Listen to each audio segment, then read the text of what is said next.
You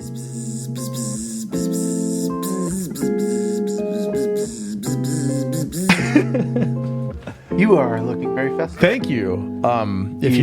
I just want to say you did not tell me we were going to dress up for Christmas. Well, I just thought it was a given. We talked about last week. This is our Christmas spectacular. This is our Christmas spectacular. You look like the Grinch over there. Oh, we're free. Well, it's just you like bah humbug. You look like Ebenezer. That is a pretty sweet hat, though. Yeah, I like this. Yeah, I need one of those. Yeah. Is that a snapback or is that a fitted? Snapback. Snapback. Yeah. I'm gonna struggle today because I have a huge head, and this is very tight. Your Santa hat. Yeah, this is actually Leah's, but I thought it'd be good, to represent since Signing day today. I'm back in. Oh, for Nebraska. I'm back on the wagon. Now that they got Raiola. On the wagon? Yeah, on the wagon. Yeah, I'm on the bandwagon. Bandwagon. Yeah. But what is it for? Well, forget it. What? Yes, because of the National Raiola. Signing The Raiola. Yeah. The big get, baby. That's exciting. It's a big deal. It's huge. I think coming off It's the biggest deal in it's a huge deal. 2 decades. It's a huge deal. Yeah. To get the number 1 quarterback in the country at Nebraska. Yeah. Coming off the tragedy of the national championship for volleyball. That was a big win. I didn't watch it. I was busy lifting up our Lord, our risen Lord. Yeah. Our coming King. I was lifting him up while people were screaming at 18-year-old girls to dig and kill and whatnot. You know what's funny? People respond differently to volleyball. In what way? They're a lot kinder. Oh, for sure. Right. Yeah, I think most people are they might be disappointed, but they actually just feel bad for the girls. Right. Whereas the football, they don't get that. They're like, "Come on, loser." I mean, if Nebraska went to the national championship and got absolutely embarrassed, like steamrolled like that, yeah, like everybody would be like, especially by Texas, fire them, especially by Texas, yes, like get off the team, you bums. A girlfriend of mine came to Behold on Sunday, and she used to live in Texas, yeah, and so I was like, "How are we feeling?" She's like, "Pretty good." Yeah. If you hear squeaking, oh shoot, yeah, that is Baxter. Baxter is with us again. Oh, Baxter. And he is absolutely mauling his toy. You go to the pet store. store. Put catnip in that or what? No, he's going nuts. Well, he has a lot of aggression to get out. Oh, he ripped the squeaker out. Yeah, that's what he does. You know he how ripped you go the toy wide when you open. go to PetSmart or whatever, and they have like indestructible toys. Yeah. The dogs can't. No, 30 seconds, and he has done it. He is currently pulling all the stuffing out of a toy, and he has ripped the squeaker out. Baxter, no, you can't eat that. You can't eat the squeaker, man. No, that'll make you sick. Oh, wow. You did it. He is ferocious. You want this piece? All right, go ahead. I don't care. Have at it. It's Christmas, okay? Merry Christmas, Baxter. Merry Christmas, Baxter. Oh, so anyway, yeah, I'm back on the wagon. Here we go. Yeah. Good for... I got to remember the fight song. God. The only fight song that sticks in my head is Michigan's, because it was Millard South's same song. Okay. Dun, dun, dun, dun, dun, dun, dun, dun. You know it. Come on. I know it. I hate it. You don't want to sing it?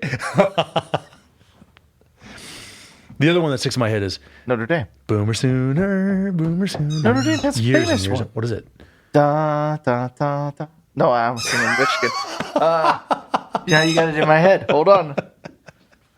Da da da da da da da da da da da da da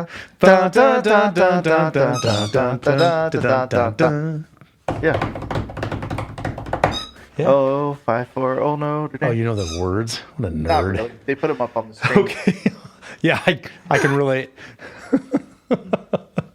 Speaking of songs, since this is our Christmas spectacular, best Christmas song.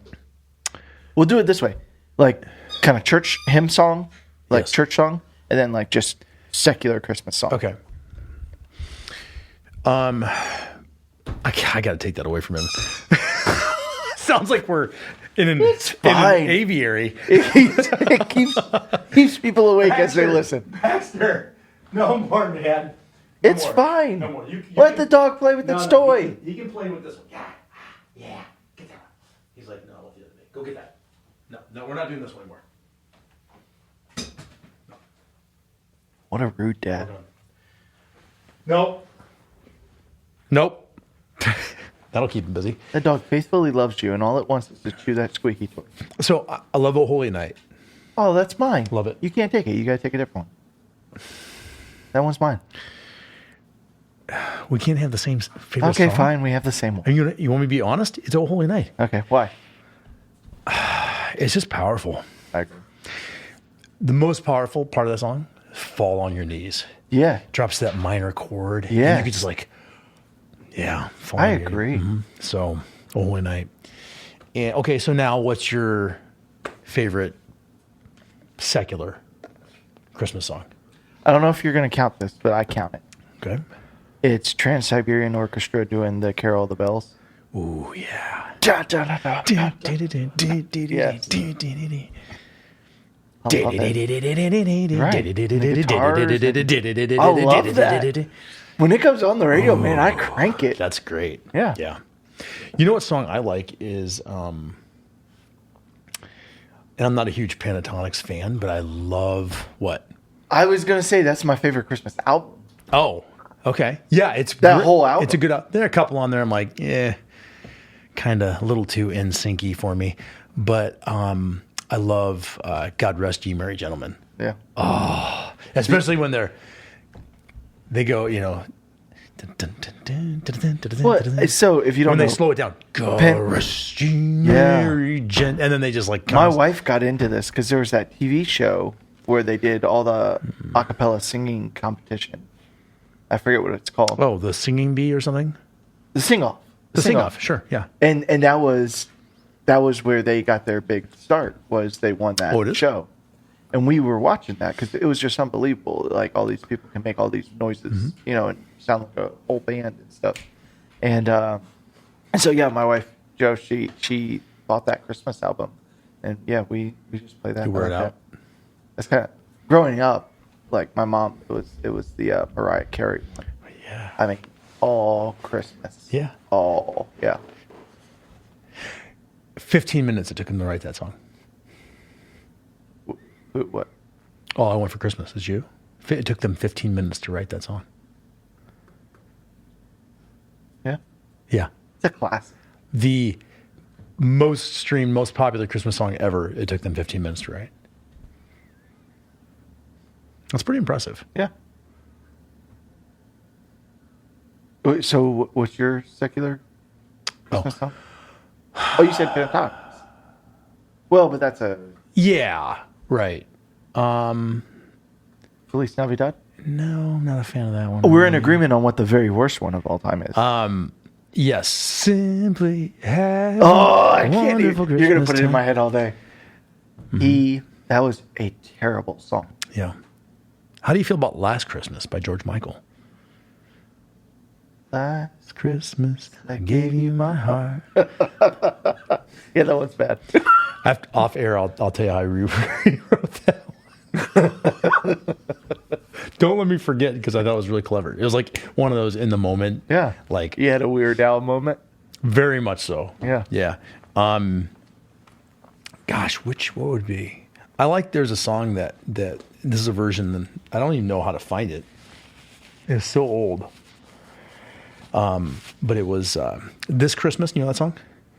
Hang low the mistletoe. I need to get to know you better this Christmas. You know that song? Fireside is blazing bright. No, I don't think I do. And caroling through the night. And you don't know that?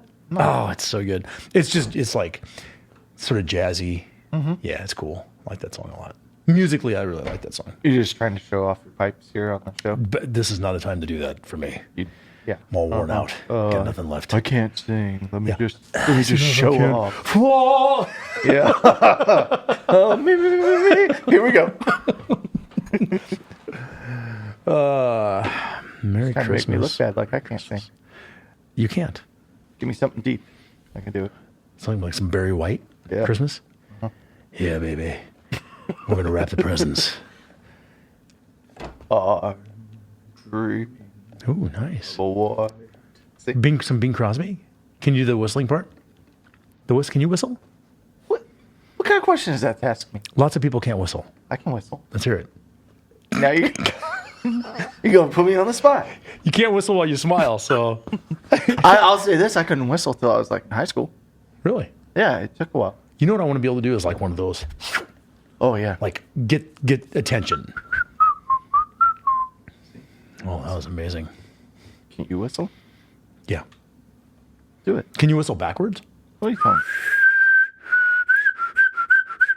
Like, you know. No. Yeah, that's really. Then you get no breaks when you're whistling, you know, because you can just like as you're breathing in and out. Yeah. My dad used to do this thing where he would go, Hum and whistle. yeah, and that just terrified one of my kids. Like made him just scream and cry like that was terrifying. Why? I don't know, It's just an unnatural sound. just a thing. Yeah. He gave up. Hey, don't forget, there's He's a dog in here. Yeah, so I don't get scared this time. I was looking you in the eyes and something licked my hand. It threw me off. At 11 o'clock at night, I had squeak, squeak, squeak, squeak. I opened my eyes and the puppy was like staring at me, like this close. I'm like, oh. Yeah. I know I'm gonna lose some support here, but like I'm a big proponent in having no animals in your bed. Oh, you're not going to lose support from me. I just It's disgusting. don't get. Yeah, I know. Same. I was like, never, never, ever, ever, never. And so Baxter always slept in his kennel in our bedroom. And then we went on a vacation and came back and he missed, because he loves Sarah. He missed her so much that he would not shut up. So we put him in the kennel, you know, and he's like crying and crying and crying. She's like, I can't do it anymore. So finally, so he's been in our bed ever since. With the puppy, Where's he sleep? he usually like in between us or Like up by your heads or down by your no, feet? no, like right here, like right here. You don't worry that you're gonna roll over on him. No, because he'll if you make the slightest move, he jumps up and looks at you like, how dare you, you know? So he's really aware. He doesn't want to be rolled over on either. You know? He doesn't want that. But the puppy starts in our bed and then finishes in her kennel. Yeah. For that reason, we don't want to roll over on her. Plus, we just don't trust her. Yeah. Yeah. If you know what I mean. Yeah. I don't want her to soil our bed. Yeah. Yeah. That's what I thought. Yeah. So she's great, though. She's great. What's the hardest thing about puppies? Chewing on stuff. No. What's the hardest, the two hardest things, would you say? Chewing on stuff? Okay, yeah. Well, but like, what do you think the hardest things are? For training a puppy, what's the hardest? Okay, there's that. What else? Like the sleeping through the night thing. Yeah, puppies want to like whine and cry and bark and stuff at night. Like babies, you know? I don't think ours did. Oh, really? Yeah. Huh. Well, she doesn't either. Okay. Like she starts in her bed and then we put her in her kennel. She doesn't make a peep. She's like, okay, cool. You know? I don't know if Maddie did. I did best job. You're like, the dog's like, Well, You're it's like, one of those things like with our kids, she'll be telling like somebody with like babies. She's like, "Oh, yeah, our kid did that and had that truck," and I'm like, "She did?" really? Like I don't know. I don't. I think that as years go by, you don't remember the hard things. You remember the good things. Well, and there's a good reason for that, because if you remembered how hard it was, you wouldn't have any more. Well, true. Yeah. Kind of like dogs, Yeah. but more so like babies. It's like you wise up, like wisdom. Like Solomon. Oh my gosh. Look, I did You it. did it this time. I Were you did just it. sitting on that the entire time? No, but I was like, "Whoa, hold on a second. I see Wisdom. window. I'm going through it. Yeah. Solomon, yes, asked for wisdom. The and he was wisdom of blessed Solomon. with it. I just kicked it off. Sorry. He's fine. Yeah, see? Didn't know you were right there. He's like, this is my spot. The We're- wisdom of Solomon, yes. As we wrap. So, yep. Yeah. So, I mean, Christmas Eve we're going to talk about for people like us as Jesus is born. Mm-hmm. But this is kind of wrapping up, looking at the different people in the family tree, and we looked at Solomon, and just a really incredible story of his life, because you have these wild up and downs with him. So Solomon, King David's son, by Bathsheba, the woman that he had an affair with and then killed her husband. Their first child dies. Solomon's the second one. And this is who David decides to give the kingdom to, even though he had many wives and many children. This is who he gives the kingdom to, is King Solomon. And I mean, like, one of his sons, Absalom, has already tried to take the throne from him. And he wins that battle and gets it back. And so it's time for David to die. And he brings Solomon to his bedside and, says, remember the Lord and be faithful and keep his statutes and covenants. And then here's 3 people that you should kill right away to consolidate power. I mean, you gotta love, like, hey, remember the Lord, be a king after the Lord's heart. And then here's 3 people we should kill, so that you can keep your power and spread your power. And so the Lord comes to Solomon in a dream in the next chapter and says, I'll give you anything. One thing. What do you want? And Solomon asked for wisdom. It's a great ask. Don't you think? Great. I mean, what would you ask? Or what would you, yeah. What would your answer be? Ooh. I would say power. Right. If I'm being honest. Right. Power. But he would have that as king. Yeah, but king's power, like, yeah, their power's threatened all the time, right? Mm-hmm. And kings can only kings can only have all the power they have for a certain period of time. But I'd like everlasting power. It's one of those things that I think it takes great wisdom to know to ask for wisdom. Yeah, because like when you think about it, that means you're being humbled in that moment where, like, I don't know what I need to know. Well, and I'm thinking of it selfishly because I mean, what would it be? Money, fighting ability. In that day to be the best fighter in the world. Samson type power or something like that. You can think of all those things, but really, selfishly, the thing that's going to give you the most return on investment is wisdom. Mm-hmm. Like, let me be smart enough to control, all the things that are on my plate. Like, strength, okay, but if I'm an idiot, that doesn't get me anywhere. I mean, it was really a savvy move to ask for wisdom. It was a wise move. And so he asked God for wisdom, and it says that God is greatly pleased and says, I'll give you that and I'll bless you with more, and so what you see in the next couple chapters is he builds the temple of the Lord. David said that he wanted to build it, but but God told David, no, that's not for you to do.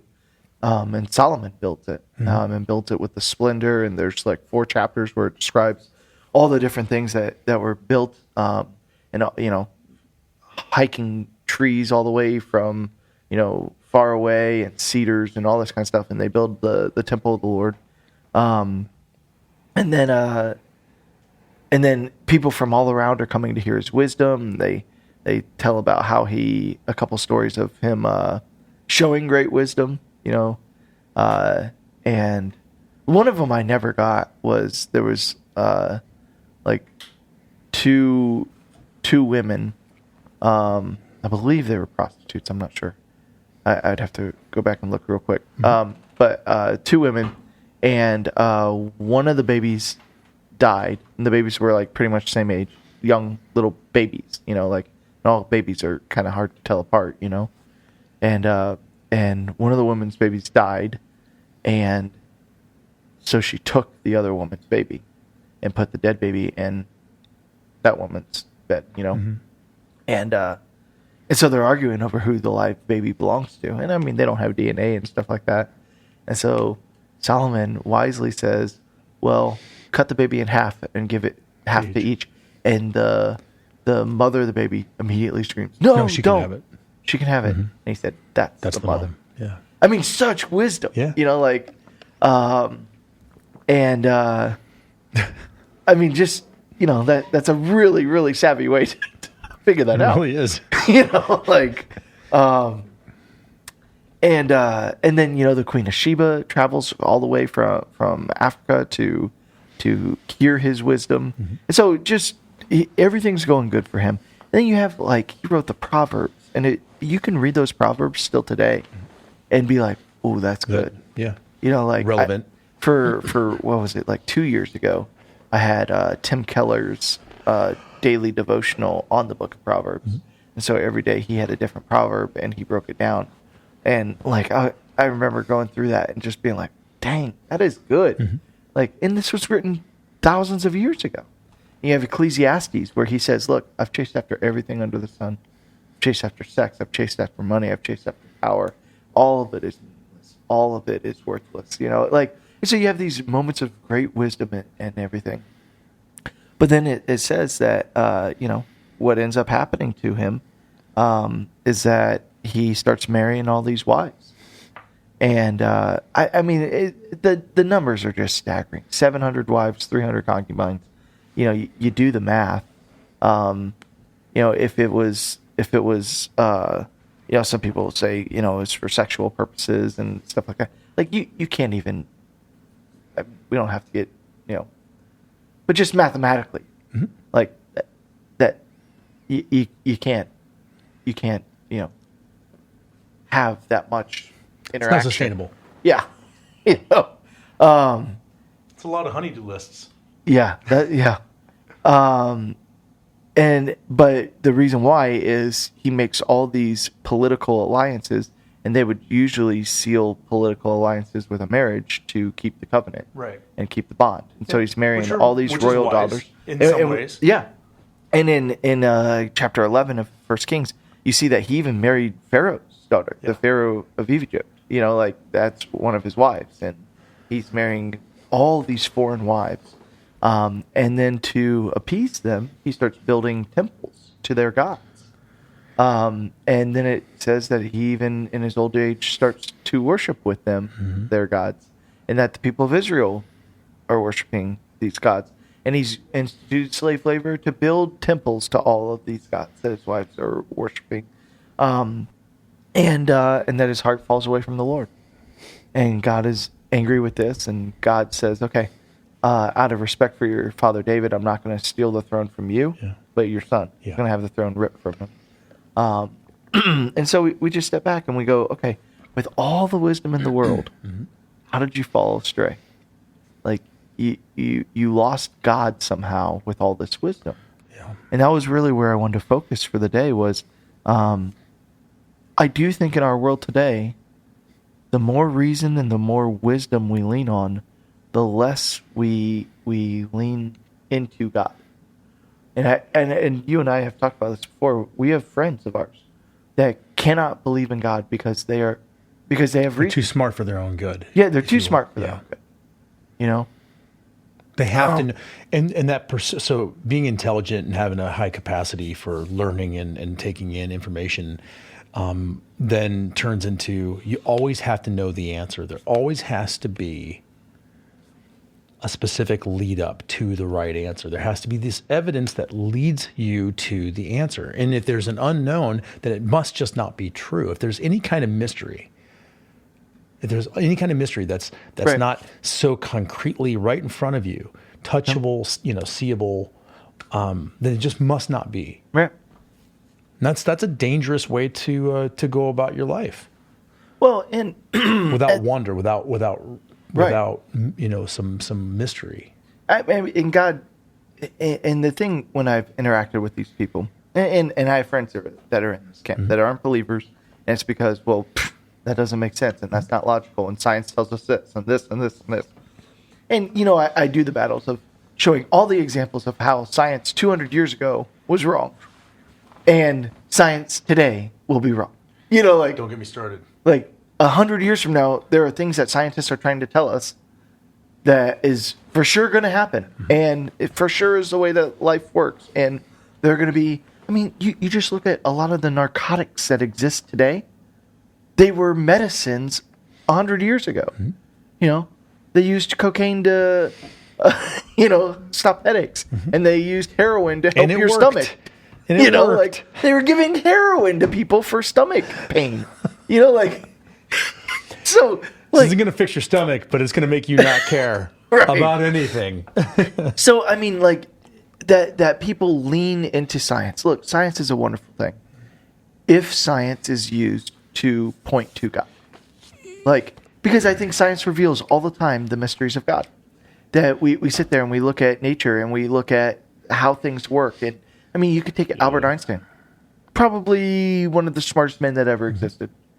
And, mathematically, he traces everything back to one giant explosion of existence, And he said, I believe a higher power. I mean, this is Albert Einstein. I believe a higher power started that explosion because nothing or something cannot come from nothing. Right. Something has to start it. And he didn't believe in the God of the Bible. Yeah. He didn't believe in, but he believed that there was some type of supernatural force in the universe that made things happen. Right. Because he said, otherwise there would be no order. There would be no, there would be no mathematics. Nothing would add up in chaos. And when you look at these things and you see over and over again, the deeper you dive into science, the deeper you dive into these things, the scientists that came up with evolution long ago had no idea about DNA and all of these different things that we can trace DNA barcodes all the way back to see that they all come into existence at the same time. There's all these things that I think people of reason step back and they, and I'm, the atheist and the agnostic, 9 times out of 10 when I get into a discussion with them, it in some way, shape, or form ends like this: there is no God, and I hate him. That's 9 times out of 10 how it ends. It's and I will point that out to them at some point, that it is not really that you don't believe there's a higher power. It's that you hate him. Yeah, that you're mad at him for something, and that you don't like someone telling you how you have to live your life. You don't like. I mean, this is the person that always rebels against authority. That constantly says, "How? Why? Tell me. Prove it to me." Show me. Like, I had a roommate in college that was this way, and it was just unbelievable. Like, he was the type, I'll never forget this, because it's just the epitome of who he was. But he would play his video games when he was like in high school, and he would pause them, and then he would like go do something for like an hour or two, and he would come back, and his dad kept getting mad at him and was like, "You're going to ruin the TV. When the TV freezes like that for that long, it can burn." Yeah. Like, he called the TV company and asked them whether that was true so that he could call his dad out on saying that was not true. Right. Rather than just saying, that's not my, my dad owns this TV. This is his TV. Right. And he's telling me he doesn't want me pausing my video game for 2 hours. Right. And just accepting it. Yes. He instead called and he told me the story. Like, he was proud of it. He was like, and I called my dad out on that. And there are those people in the world that are just like, I'm not going to believe what you tell me. And if you can't prove it to me, then I'm not going to follow it up. And it comes down to, like, they just don't like authority over them. And so the idea of a God that tells them what they have to do and tells them how things are and just says, accept this. Yeah. I don't believe in him. And what it comes into is, it's not that you don't believe in him, it's that you just don't want to. And it's also like you making yourself into your own God. Well, that is. Which we all are prone to do at times. And when you point that out to them like, well, you're making yourself the highest authority. Yeah. And they're like, well, yeah, it's my life. Yeah. It's my existence. I think this is like the Matrix. And it's like, just because you think that, what in the world makes that true? My question is, to jump off of that point, my question is, would you really trust yourself to be your own God? Like, think Point to different things in your life Right. where you've completely blown it, and everybody has. Right. Would you trust that person to be your own God? Would you trust that person, the person that made that decision, to be in control of your life? Right. No, of course not. It's ridiculous. People turn science into their own God. Yep. People turn nature into their God. People turn their jobs into their own, let alone just their own.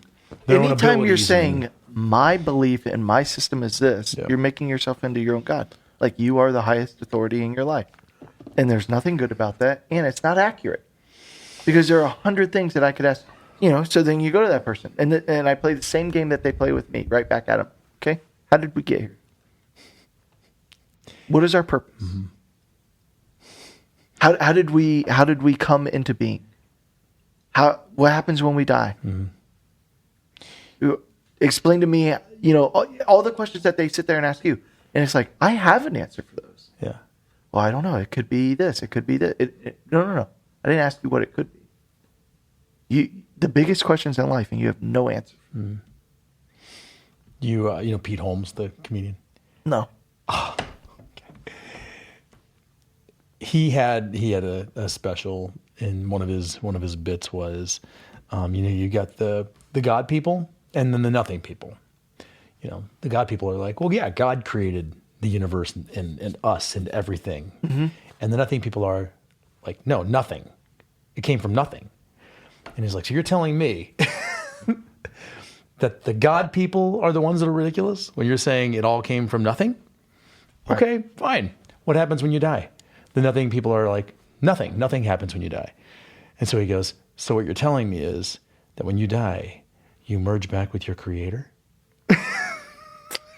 Interesting. Obviously, he Right. tells it in a very comedic Yeah. way. It's really funny, and there's some colorful language in it too. So be Okay. advised. Yeah. But Don't yes, Google don't that. everybody just go Yeah. out and Yeah. Well, Aaron said, but it's pretty telling just the way that he addresses it. What is the more confusing reasoning? Right. And that is that all came from. And I from said nothing. before, 9 times out of 10, it is these people do not want to live their life in a moral code that the Bible prescribes. Mm-hmm. And there is some type of sin or some type of lifestyle that they want or they support or that they think should be allowed. And they're like, I don't want to submit to any type of authority that would tell me that I can't believe what I want to believe about what I want to believe. Yeah. And at the end of the day, those are the people God stands in front of and says, you are not your own God. Mm-hmm. I made you. You are mine. And be thankful for that, because you don't want to be right.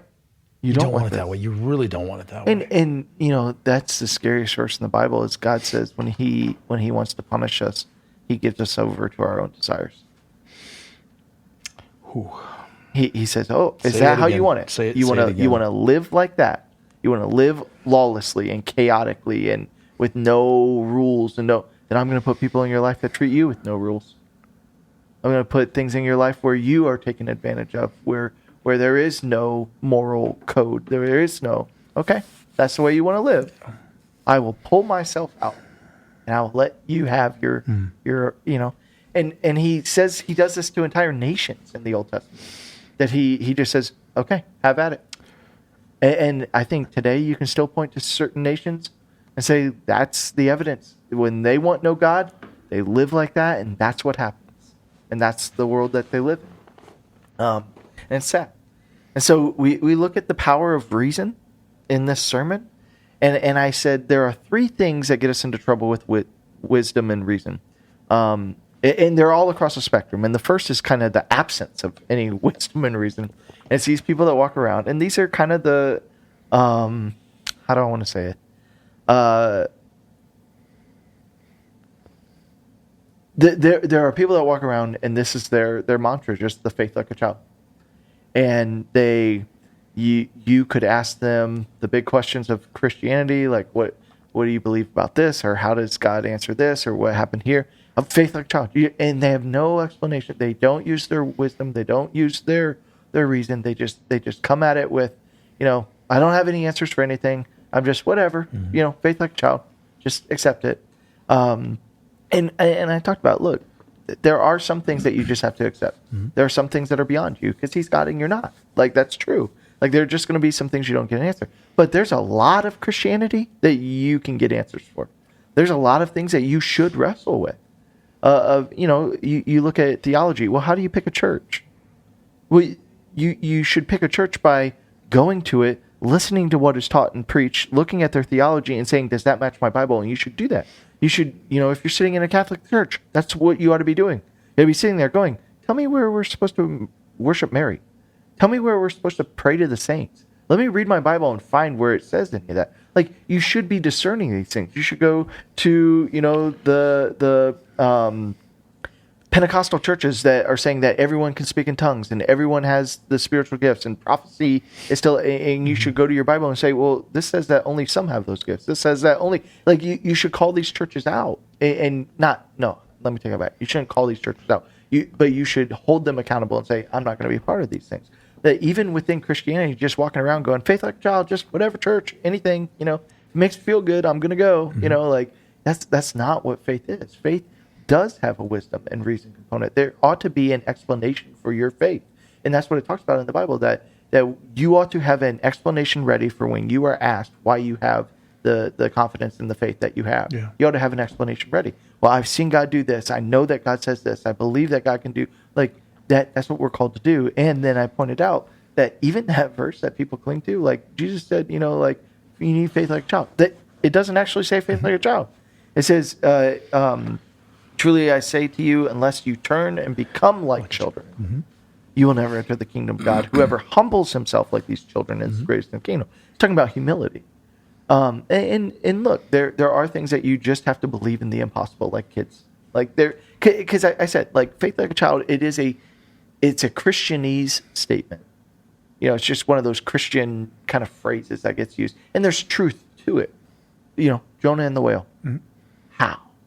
Well, faith, that is a phrase that works there. Sure. And faith, like, there are sometimes, like, the kids believe in things that are impossible, but kids believe in them. Yeah.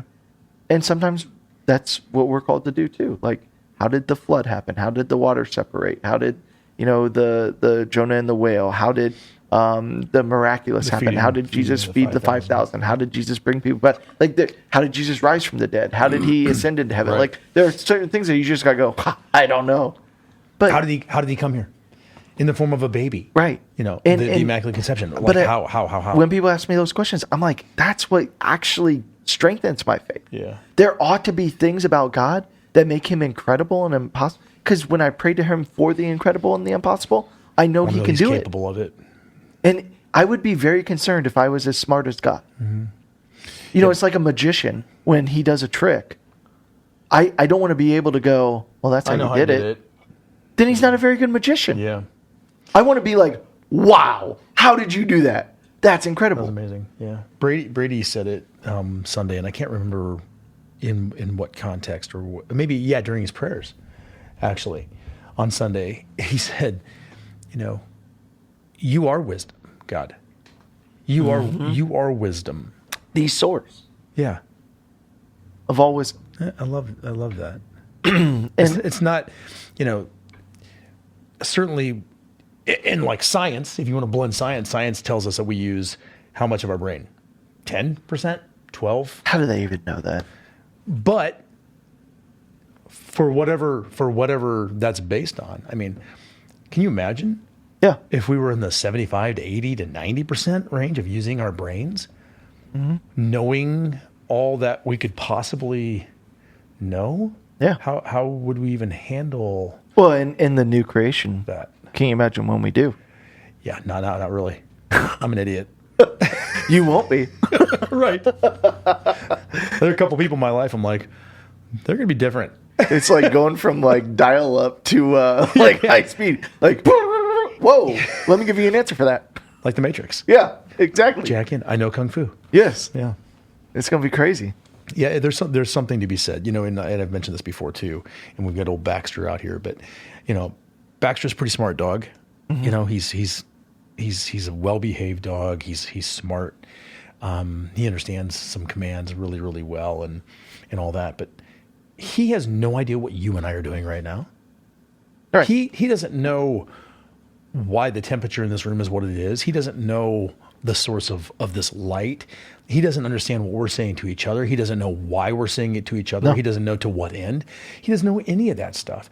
And so I think of us in a similar way, looking at God, looking at all around us, looking at the sky, looking at the earth, the planet, all that God's holding together for us right now, all that He's created and all that He's holding together and making happen.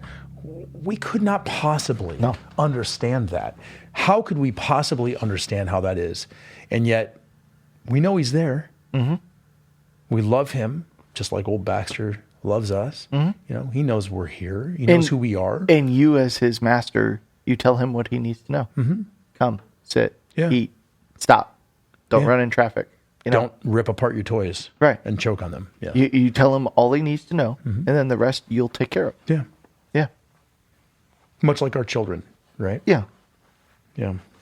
And so when we look at this, the two downsides of this: one, you're useless to the people around you that have questions. When you don't know the answers yourself, when you don't know the God you profess to worship, when you know nothing about Him. Yeah. And, we'll have these discussions where someone will be talking to me and they'll, there's a big point that I'll make in the sermon. And they'll be like, I never knew God said that. I didn't know. And it's like, well, get to know It's Him. in the book. Get to know Him. Yeah. And it's okay to say that. Sure. It's okay to be there. Like, Grace Hill is a place where you come in with to your learn. questions. But my encouragement to you is, well, get to know Him. This is who He is. And there are going to be people that are going to ask you questions. And if you don't know anything about your God or why you worship Him or what He says, you're not helpful to Him. And then the second part is, there will be a day where you do need big answers. You are going to face challenges in your life, and there will be a day that you need to, and it would be good to have them ahead of time, answers to the big questions of life. Why does God allow this? Why does God do this? How does this, you're going to want this. The second thing is and we already kind of talked about it, is the person that tries to use their reason to understand God. God is beyond reason. There's a lot of God that you can understand, but if you think you're going to have an answer for everything, if you think that you're going to be able to go, oh, this makes complete sense, then you're not going to be able to worship God. Yeah. Because there are just things, His ways are higher than your ways. His mind is greater than yours. He is the Ancient of Days. He is, just trying to understand how He existed before creation. You can't. It doesn't make sense. When did He start? He didn't. So when did He start? Yeah. He didn't. We can't understand. And so what we can understand, we do. And then we have to understand that there's just parts of our wisdom and reason that we're never going to, on this side of heaven, ever just understand. If you go through your life saying, if it doesn't make sense to me, I must be right, you're going to be in trouble. Because the person that says, I'm not going to follow God until I understand everything, is going to stay out. And then the person that says, I'm going to follow God so much as I can understand Him, and then the things I don't understand, I'm going to come up with my own answers for them. Yeah. That's not faith. That's danger. Taking what works for you and setting the others aside is not. And we how have this is supposed people. to be. We have people that do this. That say, I'm a Christian, but I believe in evolution. I don't believe in a 7-day creation. I don't believe that God created everything all at once. I don't. Science tells us this. Science tells us this. Science tells us this. That is saying, God, I am smarter than you. You're literally saying, God, I just don't trust the things that you say. And if I think I'm smarter, then I will. And, well, I'm sure God just didn't explain all of evolution, but that's clearly what happened, And there's other parts of the faith where people just insert their own thoughts and opinions and say, this is what makes sense to me. This is what really happened. It can't be this. And there are going to be parts of your faith where you have to trust, because faith is not weakness. And when I talked about that, there are people that see it that way, that like, well, if you don't have an explanation for it, you're just a weak-minded individual. Yeah. And no, faith is I'm going to follow and obey, even with my doubts, even with my questions. And it takes incredible strength Yeah. to say, okay, I'll trust.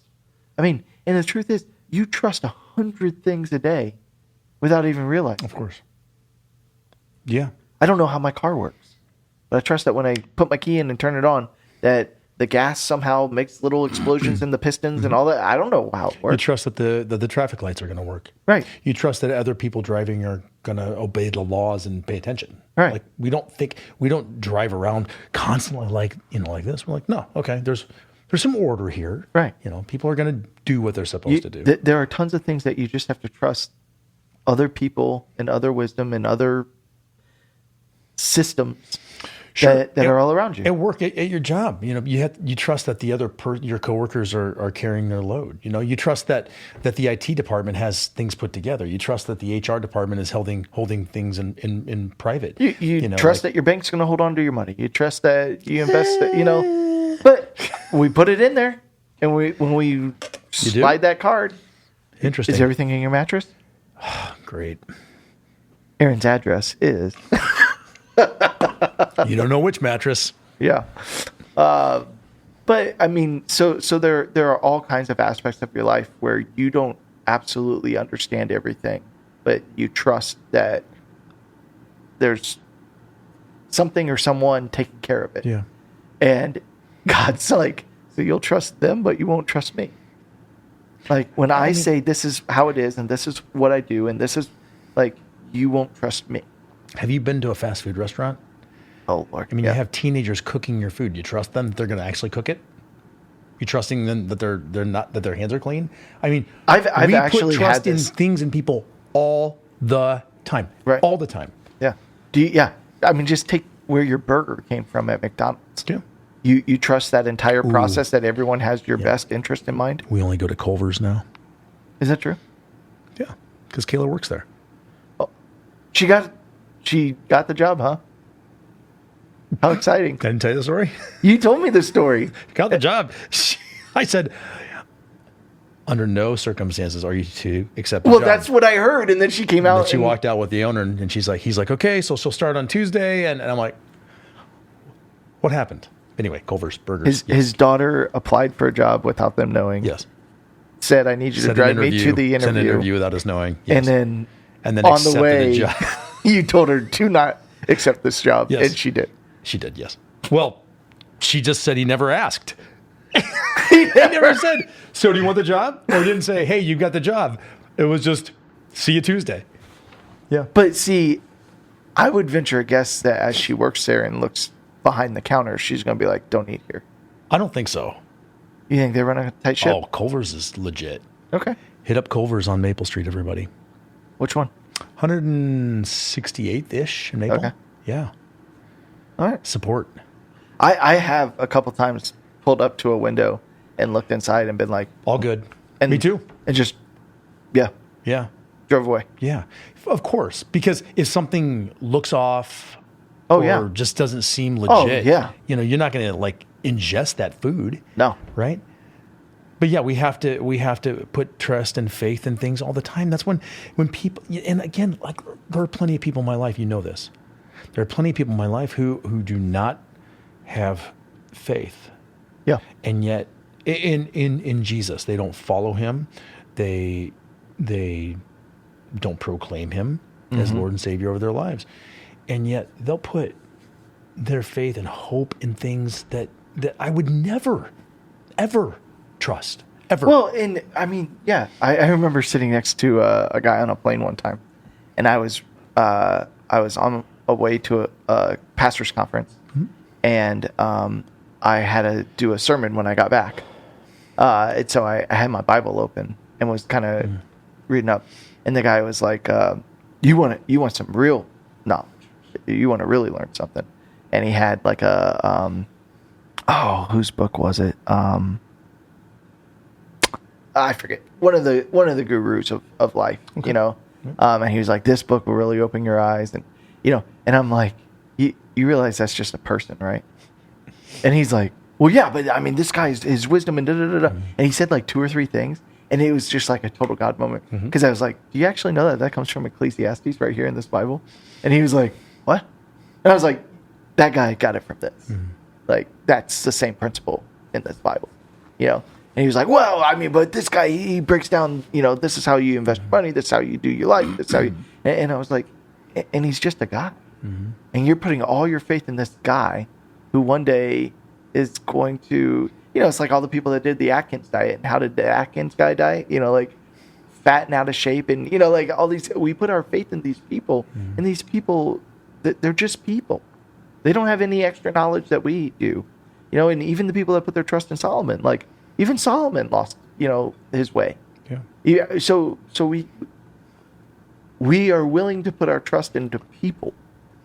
And we'll invest all our money in this guy because his TV show or his blog or his podcast tells us this is a great investment. And then, you know, oh, it turns out he's a giant Ponzi scheme guy. Has anybody ever watched Jim Cramer on CNBC? Yeah. He makes the worst prognostication. He tells me what he tells you to invest in your money or invest your money in versus what you shouldn't. It's always backwards. Whatever he says to do the opposite and you'll be great. But he's this expert on TV. He's experienced. He's wise. He's storied all this stuff. He's a guy. I was praying this morning for our governmental and spiritual and religious leaders because of that reason. Like specifically because they're human. Right. And whether it's your favorite politician or your favorite pastor to follow, whatever. Yeah. That they're human. Yep. And like it's all corrupt. It certainly has the ability to be. So put your faith in God. Pray for your pastors. Pray for your governmental leaders, and also understand that they're still human. They're still men. Right. You know. Yep. And it's a little scary out there right now. I don't know if you pay attention to the news.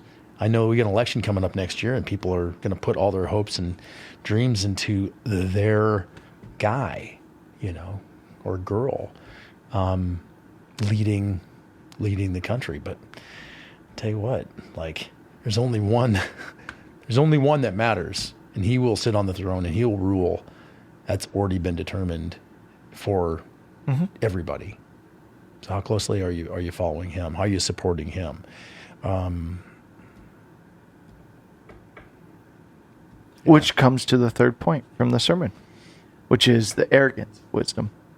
The last problem that we have with wisdom and faith is the arrogance to think we are smart enough that we can, because what we saw with Solomon was the wiser he got, the less he relied on God. Yeah. And I think that happens. I mean, what we see, and this is just statistic, but traditionally, the vast majority of Christians are high school educated, undergrad educated, but the higher the degrees go, the less the statistically the less the Christians. Yeah. That with more wisdom we rely less on God. And it's so interesting because Solomon was the wisest man in history based on what we see. And yet he began to believe all the press clippings. When you got all these people coming to you and you're so wise and listen to you, he relied less and less on God and followed God less. And yet who was the one that put that wisdom into his head? It's crazy to think of it in those terms. You would think he'd be like, God, you've given me so much wisdom. Like, give me more. Like, I want to listen. I want to hear. I want to, like, give me more. Yeah. But he goes, I think I got this. And so many of us, that's us. I'll take it from here. Yeah. Yeah. Like, with the more we grow in wisdom, the less we trust in God, the less we follow God, the less we lean into God, the less we pray to God. We don't go to God with our financial decisions because we're like, well, I know. Yeah. I know. Well, plus, this is mine. I made it. Right. And we don't go to God with our medical questions because, well, my wife's a nurse, and this guy's got a PhD, and and I know this guy, and and I can research it online. I don't need, we don't pray like, God, which doctor should I go to? Because we're like, well, I've looked, and this website says this guy, and like the more educated we get, and the more wisdom we lean into, the less we lean into God. Yeah. And that's what happens in his case, is the arrogance of wisdom. God blesses us with all wisdom. God's the one who gave you your wisdom. And yet you'll turn around and use that wisdom to Against him. push away. Yeah. And be like, okay, I got it. And we're not advocating for, lack of learning and growing No, in wisdom. no. But I would caution you to, check Statistically, your it's sources. true. Like what are you trying to absorb? Where are you going for your wisdom? Are you going to the book?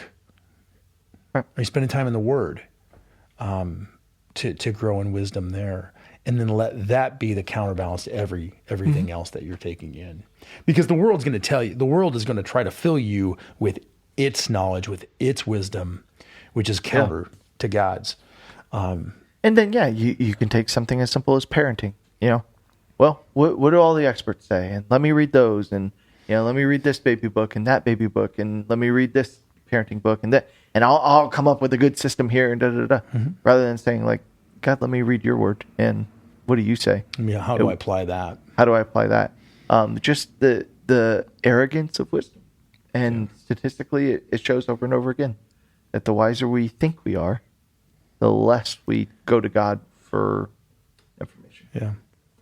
And it got Solomon, and it gets us. Because the truth is,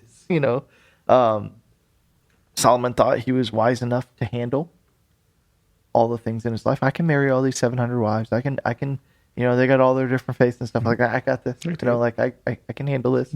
I can hold on to what I need, and sin wants you to think you're safe. It wants you to be assured that you have things under control. But it outwitted the smartest man in the world, and it will outsmart you.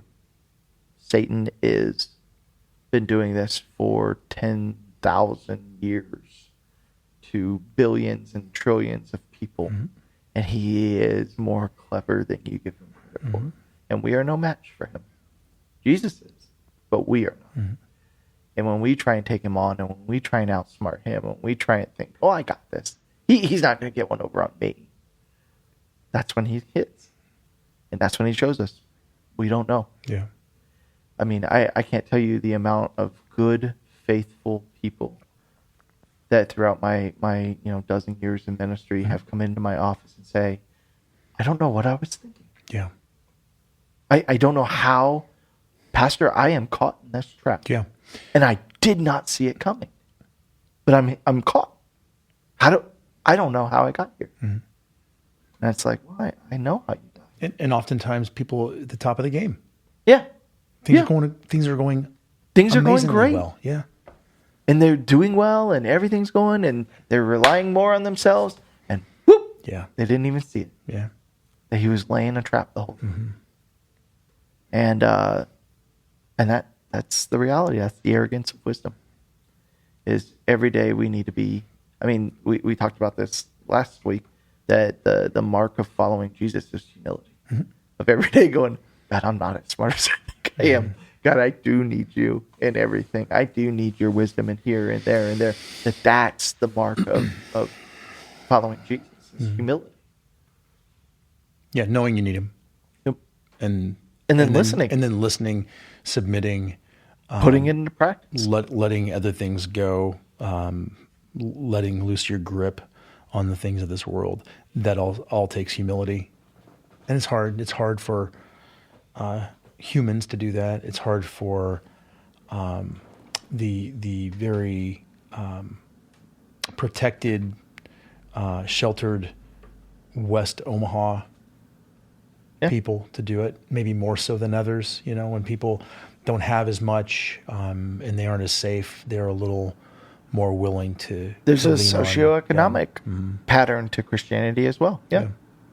The wealthier you are, the less inclined you are to statistically speaking, to be believers. Yeah.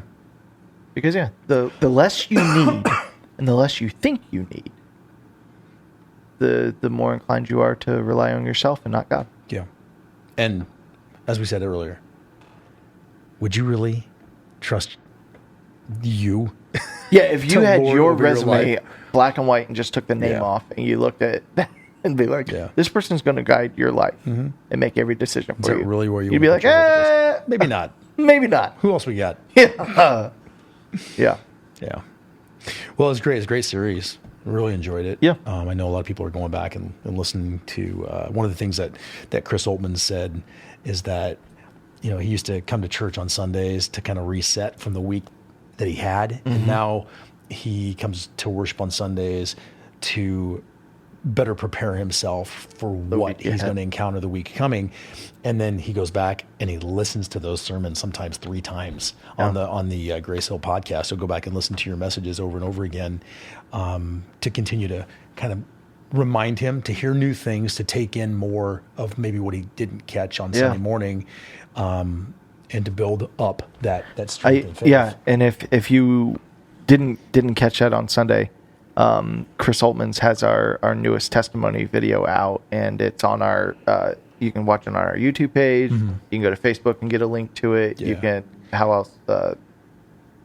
Where else? If you go to any of our social accounts, it'll point Okay. right back to it. And fantastic. I got to watch it, and I'm a huge fan of his. Yeah. I love him to death, and but I think so many people can relate to most, if not, He's definitely highly part. he and his wife highly educated, Yeah.